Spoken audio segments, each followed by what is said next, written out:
बिस्मिल्लाहिर्रहमानिर्रहीम। Dear students, subject verb agreement हमारा topic. आज हम इसका रूल नंबर 31 डिस्कस करेंगे, जो कि वर्ड फ्रूट के हवाले से है।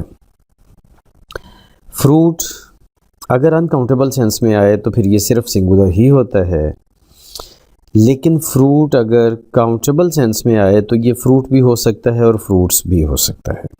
ठीक है, जैसा कि I don't like bitter fruit. अब यहाँ पे जनरली फ्रूट की बात हो रही है, जो भी फ्रूट बेटर हैं उनकी बात हो रही है, तो ये अनकाउंटेबल सेंस है। किसी 1 2 3 4 5 काउंटिंग फ्रूट्स की बात नहीं हो रही। ठीक है, लेकिन दूसरी तरफ अगर हम कहें mango is a tasty fruit, अब यहाँ पे सिर्फ एक मैंगो की बात हो रही है, तो ये सिंगुलर हो गया ना।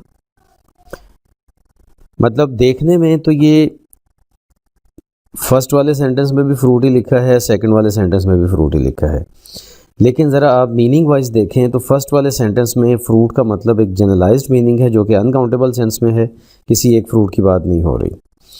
लेकिन सेकंड वाले सेंटेंस में फ्रूट का वर्ड एक सिंगुलर सेंस में आ रहा है जो कि काउंटेबल सेंस है, और एक ही फ्रूट की बात हो रही है जो कि मैंगो है।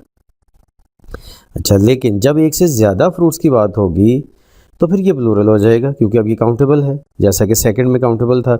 We need summer fruits such as mangoes, grapes and raspberries for this recipe. Fruits, क्योंकि मैंगोज, ग्रेप्स, रास्पबेरी, मतलब ये कि एक से ज़्यादा फ्रूट्स की बात हो रही है तो ये फ्रूट्स आएगा।